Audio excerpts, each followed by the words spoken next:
What's up, everybody? Welcome back to another episode of the Drippin' Creativity Podcast. I'm your host, Chris Corvan, and today we have the incredibly special guest, Sara Elisabeth, a phenomenal dark romance writer whose debut novel, Someday Away, has captivated readers and redefined the genre.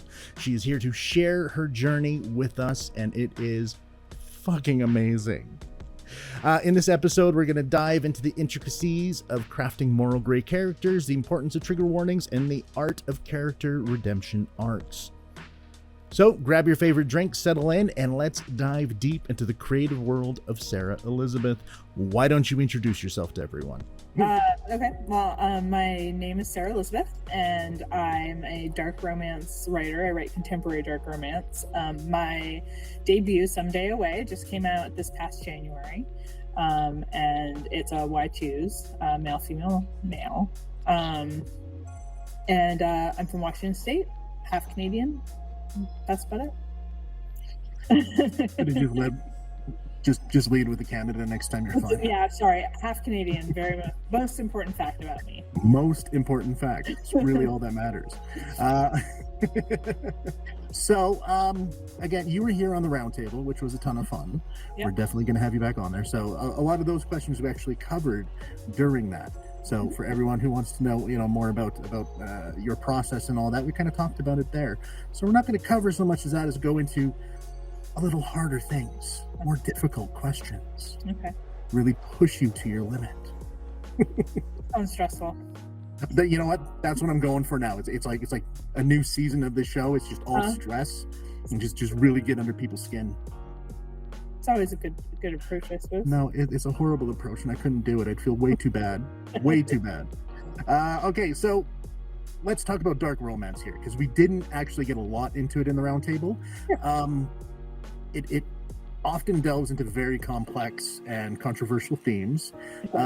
How do you navigate writing such morally gray characters while trying to maintain the empathy and engagement with the reader? Well, I definitely have hard lines. And at least for me, when I read dark romance, like, cheating's a no-go. I know that that's not dark compared to some of the shit they do, but cheating's always a no-go for me. So my books will never have, at least not cheating between the main characters.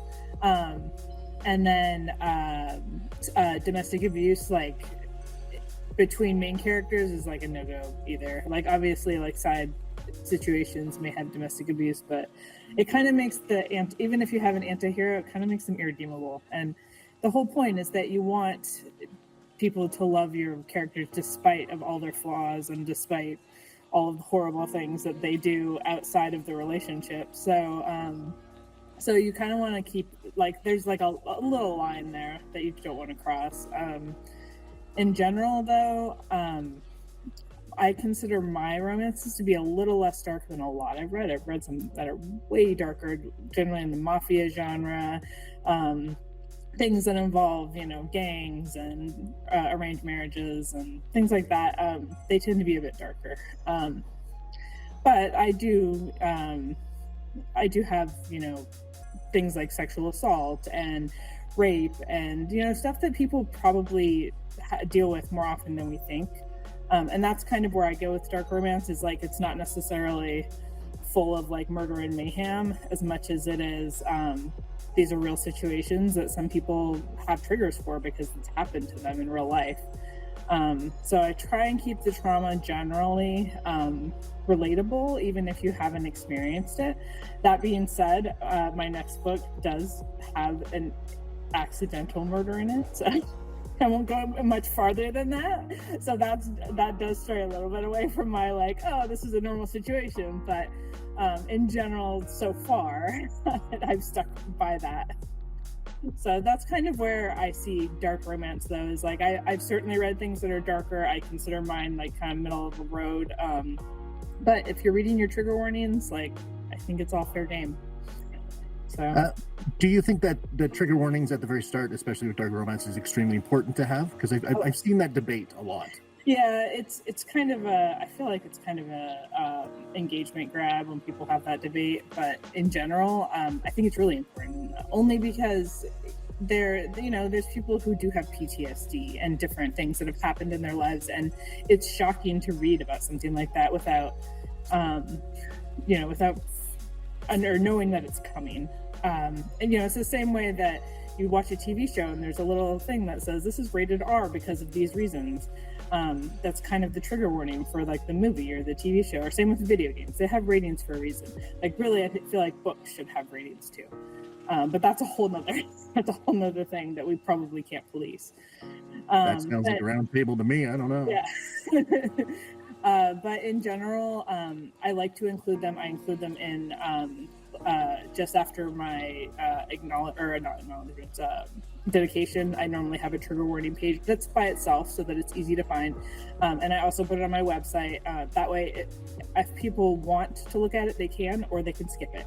The problems that I've heard about with trigger warnings being at the front is a lot of times Amazon will start the book on chapter 1 and then it skips over all the front matter. So it's always good to, check back if you're looking for a trigger warning to find it at the beginning. I have heard of authors getting bad reviews because they're like, oh, there's no trigger warnings. I just stumbled on this, this scene and it was awful and 1 star. And we're like, well, there was a trigger warning. It was just at the beginning. So anyway, but yeah, I do think they're super important. I think that if people are choosing to look for them, that there's a reason they're choosing to look for them. And, we're writing for readers, so let's make it easy on them to be comfortable.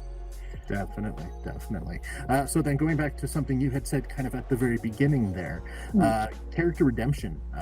It's a huge arc that's very powerful when it comes to dark romance. How do you decide which characters are worthy of redemption, and what do you think makes a compelling arc? Well, in general,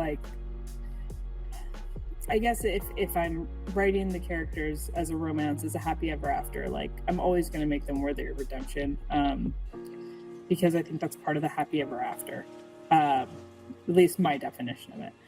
But in general, I feel like they need to learn from their mistakes more than anything else.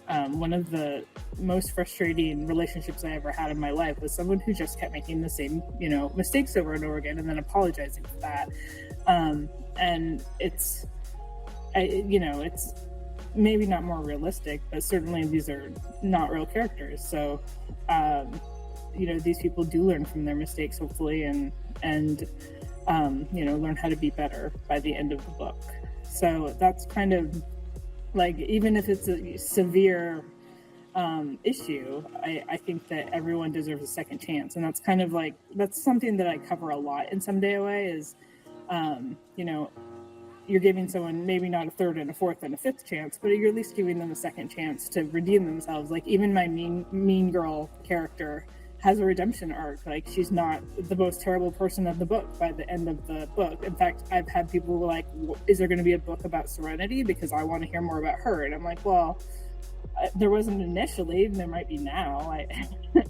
Who knows is my usual go-to. We'll see. Yeah, exactly. So I think that just, learning from your mistakes, I think is one of the number one things that makes a character redeemable, honestly. Definitely.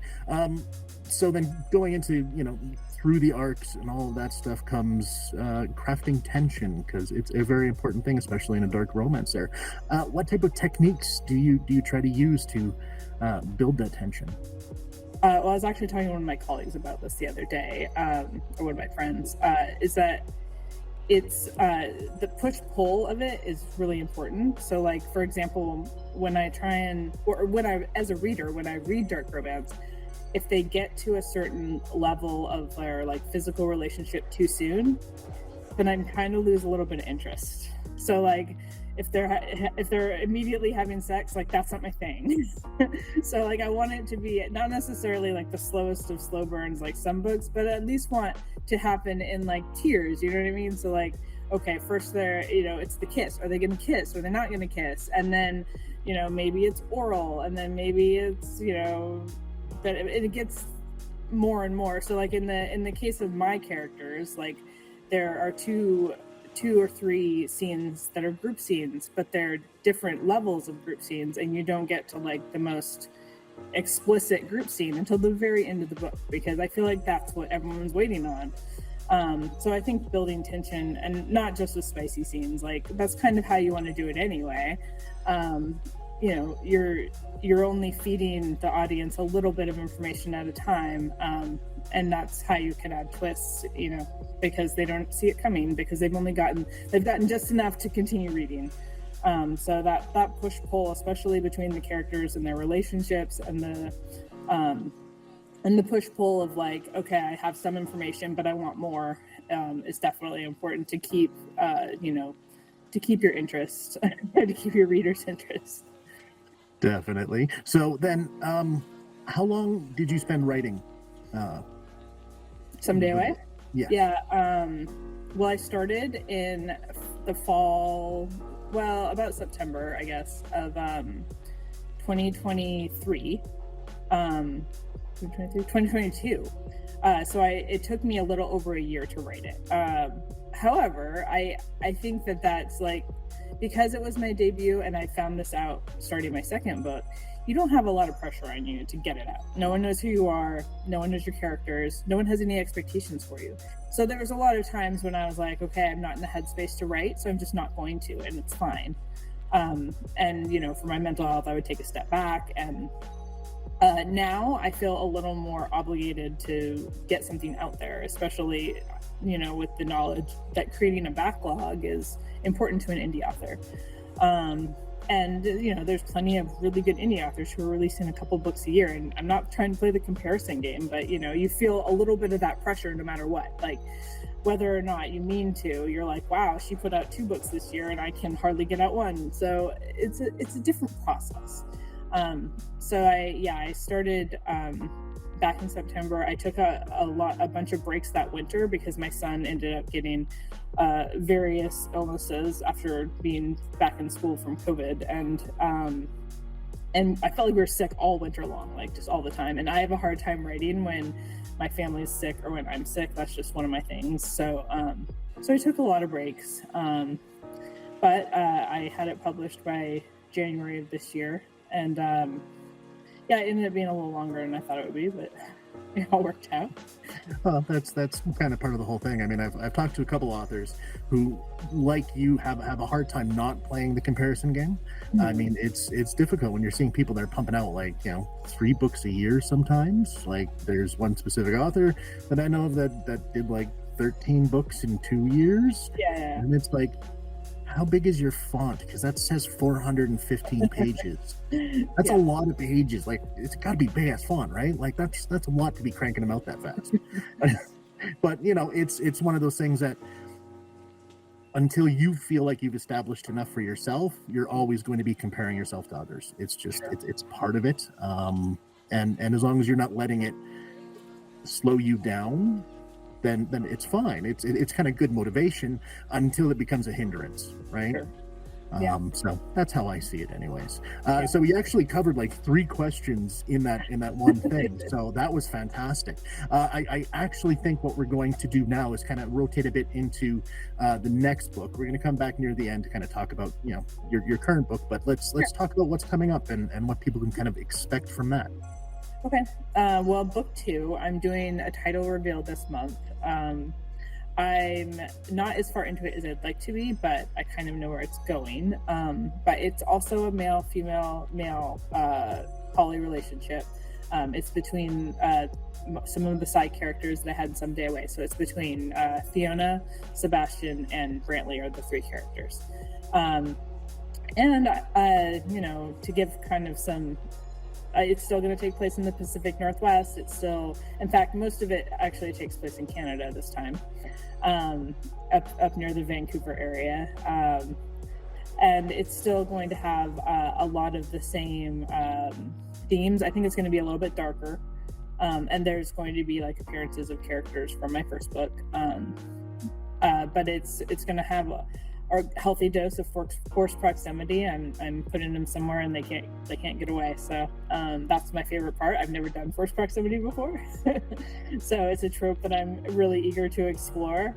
And then instead of one bed, I decided to do 2 beds because there's 3 of them. So it kind of, again, another trope that I have not explored.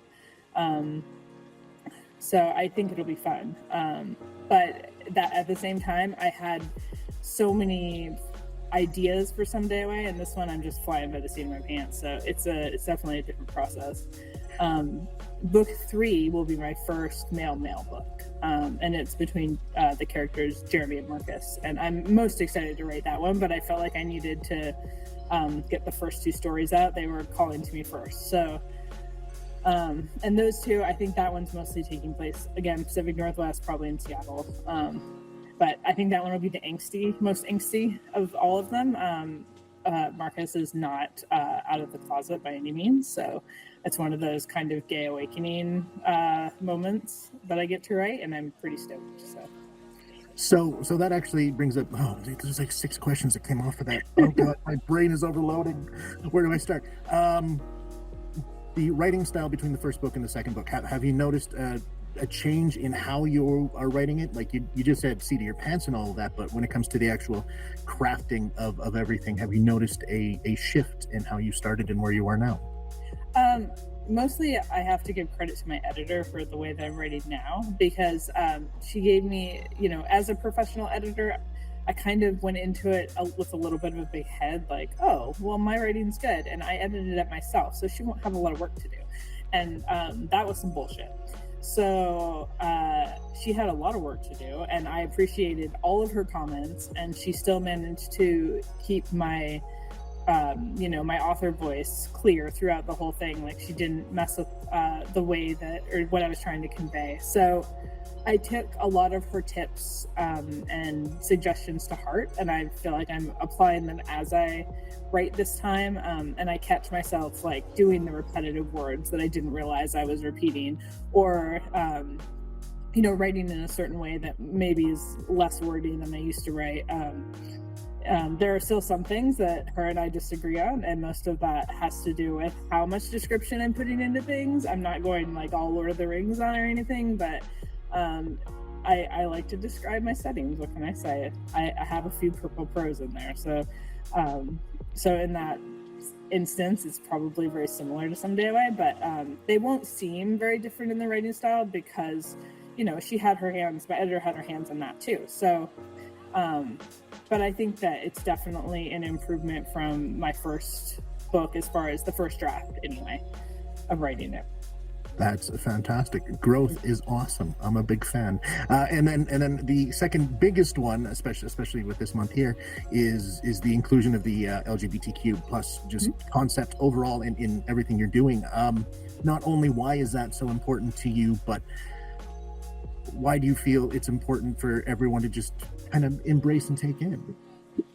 Well, I think that, and I'm not coming out on a podcast, but most people don't know my sexuality. Like, it's never, I'm in a straight presenting relationship. I have a husband. I've pretty much only openly dated men. I consider myself bisexual though. So and I think that it's important because I think everyone's kind of on the spectrum to some extent.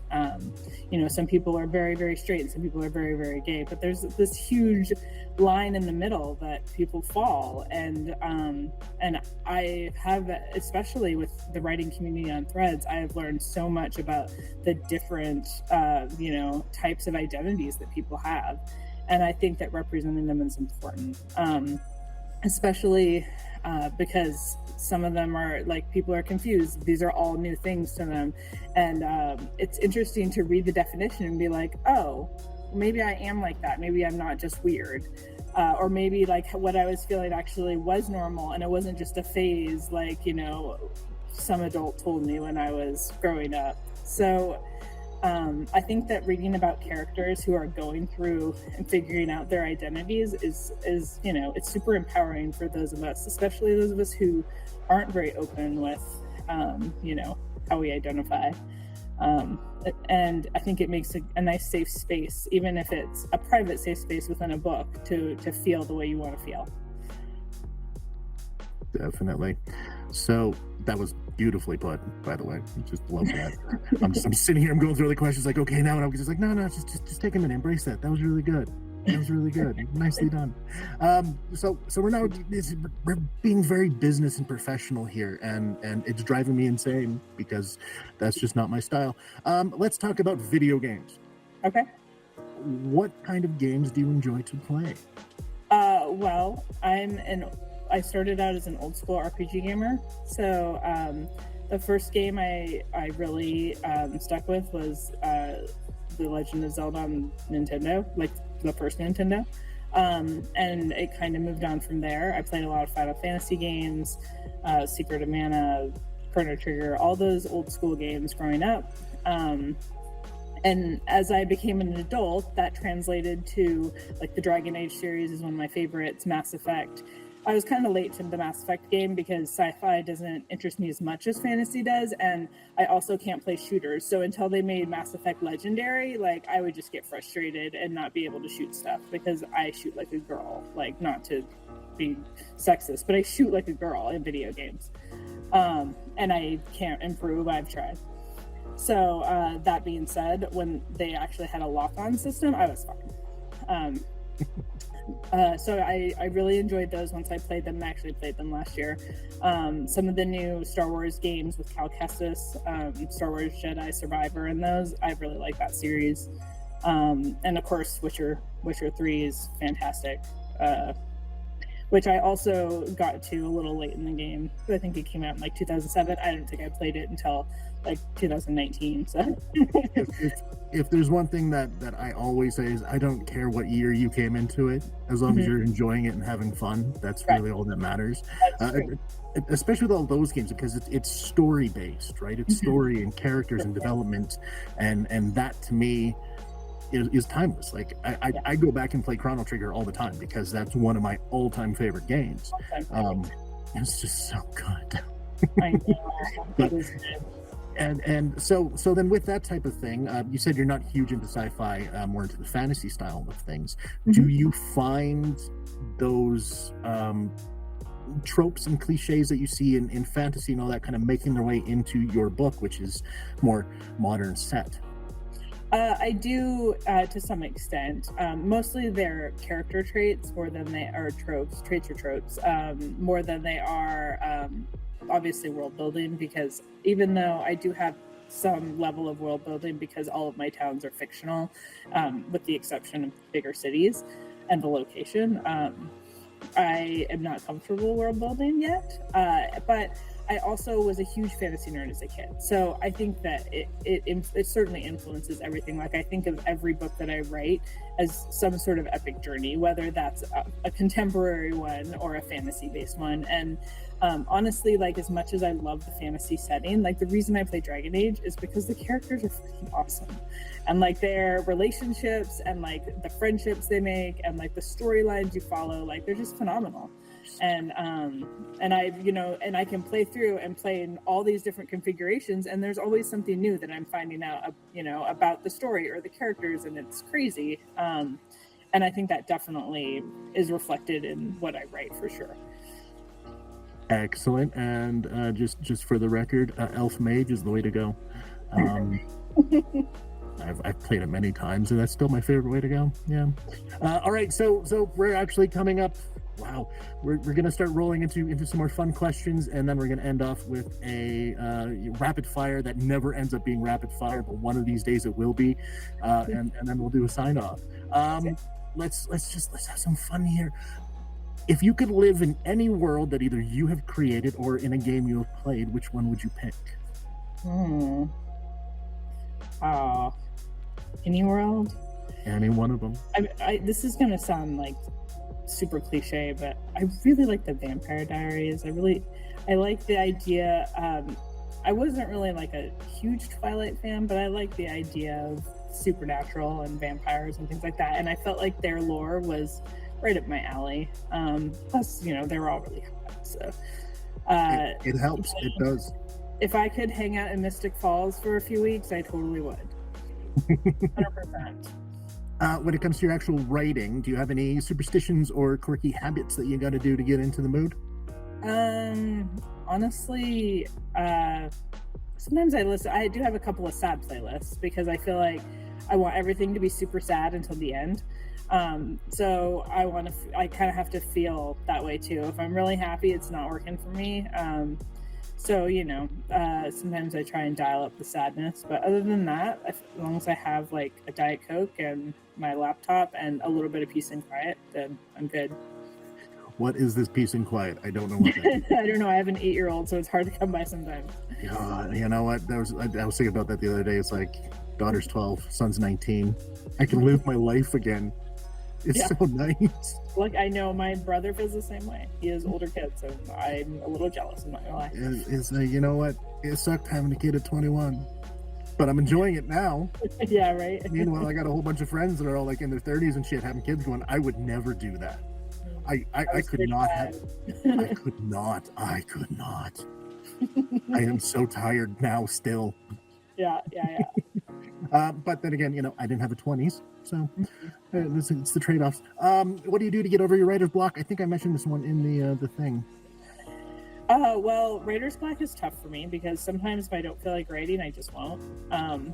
So generally, I have to put myself in a different place. So a lot of times with writer's block, like I'll go to the coffee shop or something because getting out of the space where I see the dishes or I see the bed that needs to be made or my son's asking for a snack or my husband's just finishing work and he's coming upstairs and where all the things are happening, sometimes it's just better to stick my headphones on and go somewhere else, and that kind of will jumpstart everything again. I haven't really had a serious writer's block where like I just couldn't write for months. But I think I mentioned before, like anytime we're sick, like I just won't write because I can't focus on it. Like I'm too worried about other things. My anxiety goes through the roof for that sort of thing. So anytime high anxiety is definitely a block for me. If it exists and it's not just the regular stuff, it can definitely stifle that creativity for sure. The stupid mind, it comes at you. It doesn't shut up. Actually going all the way back there, it's one question I've been asking a lot of writers lately. When it comes to developing characters and all that, do you go pen and paper and figure out exactly what you want, or do they kind of come to you? Well, I hardly ever write anything on paper. I have kind of a list that I keep as I write that's a bit of a Bible for the book, but I'm really bad about keeping up with it. So a lot of times I have to go back and I'm like, oh, I should have wrote that down. So then I go back and search to be like, oh, what did I name this guy? Or what was his hair color? Like, I'm just terrible about details. It's kind of, I'm surprised my editor didn't catch more, continuity errors the first time she read Someday Away. But in general, everything is by the seat of my pants. I never outline anything. I have a general idea of what I want people to look like. Sometimes it'll be based on an actor or somebody I know, or what I want them to act like, and that'll be based again on probably on somebody I know or some mix of people I know, but I hardly ever write anything down. I'm pretty terrible about that, which is funny because the rest of my life is very organized. So it's all about trade-offs, man. I got, I'm pretty organized when it comes to my online shit and my documents and all that. My life is a mess, so. Okay, let's get into some rapid-fire questions. What is your favorite romance trope? Enemies to lovers, definitely. Ebook or paperback? Ebook. Who is your favorite book boyfriend or girlfriend? Oh, God. And remember, we know a lot of these authors, and we'll all be watching this. Well, who would I choose? I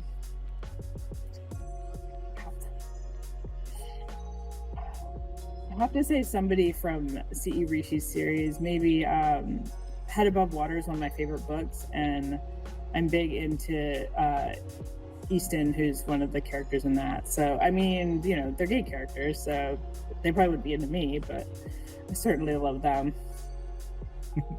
Coffee or tea? Oh, now coffee. 3 years ago, tea. Acceptable answer. Yeah. If you can write in any other genre and you could not touch romance at all, what would it be? Fantasy. Good call. Epic What fantasy. What is your go-to 90s alt rock song? 90s art world song. Oh, I was hoping you were going to say band. We can go band. I was just trying to really make you think, you know. I know that does make me think. It would be hard to pick one song, I think. I know that's what you can also say. Is that what the whole point is? Well, Andrew Clark's going to hate me for this, but I adore Matchbox 20, and pretty much all of those alt bands are up my alley. Goo Goo Dolls, Gin Blossoms, Sister Hazel, whatever. I guess all-time favorite, maybe February Stars by Foo Fighters. Solid choice. Solid choice. Mm-hmm. Yeah, that's acceptable. Early bird or night owl? Early bird. Describe your writing style in 3 words. Spontaneous. Crap. That's not Crap. one. Okay, no. I lost the word that was in my head. Okay. Spontaneous, meticulous, angsty. Ooh, angsty. Solid choice. Favorite RPG video game of all time? You can only pick one. Every other one is going to hate you for not choosing it. You can only have one. Chrono Trigger. Pandering. I would actually possibly even see for me, I would actually say Cyberpunk, but you haven't played that yet. I haven't played Cyberpunk yet. Yeah, it was late coming to Xbox, and I have not downloaded it yet. It is.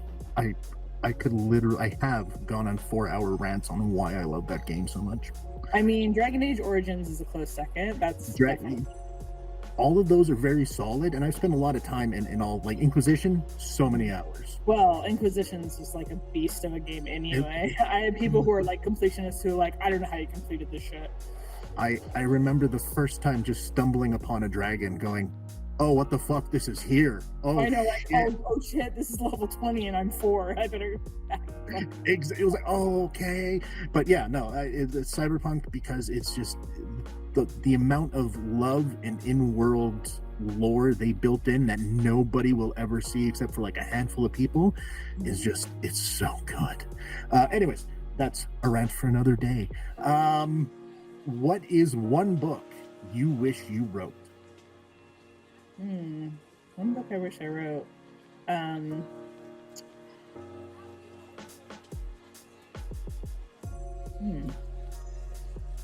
That's a good question. I don't know if I know the answer. There's too many good books out there. I won. Yeah, no, seriously, like, I think I'm stumped. There's too many books that I don't know. I feel that. Yeah, probably some sort of fantasy book. Maybe a Terry Brooks book. Sword of Shannara was pretty fucking good.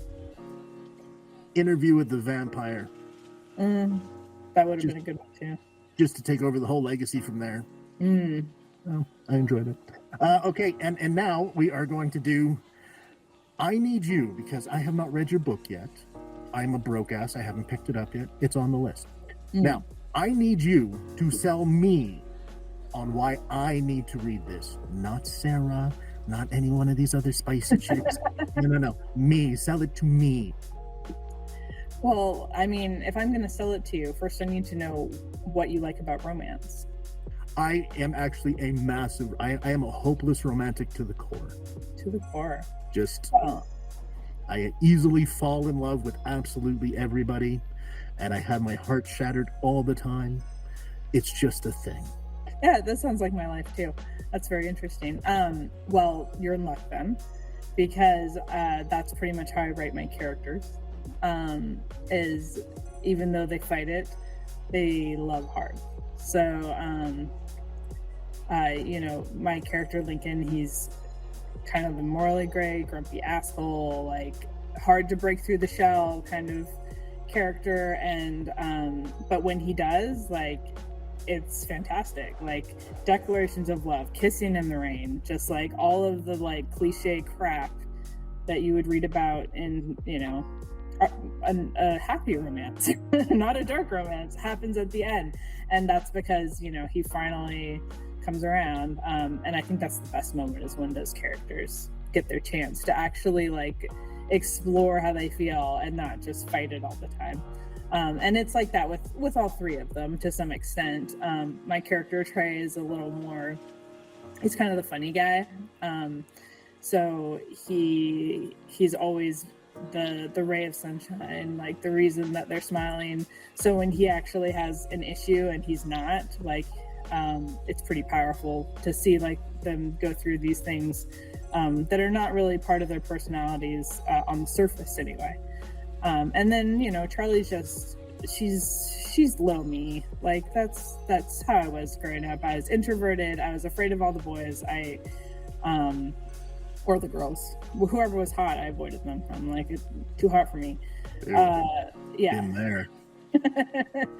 So, but like you said, like I grew up like loving everyone I laid eyes on, and it was heartbreaking. And I think that she has experienced that in her previous relationship, so it's hard going forward to trust that these two guys who obviously may or may not have an agenda could possibly fall in love with her.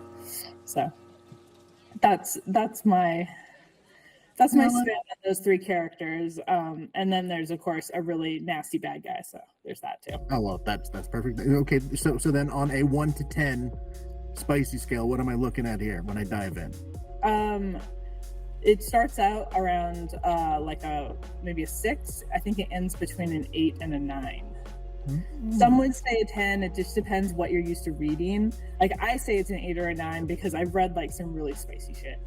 But it depends on what you've done in your life. Or what you're used to. Like there are some people who are like, oh yeah, it was really spicy, and some people are like, yeah, it was like a 3. And I'm like, well, that's so relative. What are you doing in your daily life? Yeah, so it just depends on the reader, honestly. But that's where I would say it starts out around a 6, maybe it gets up to it between an 8 and a 9. You know what?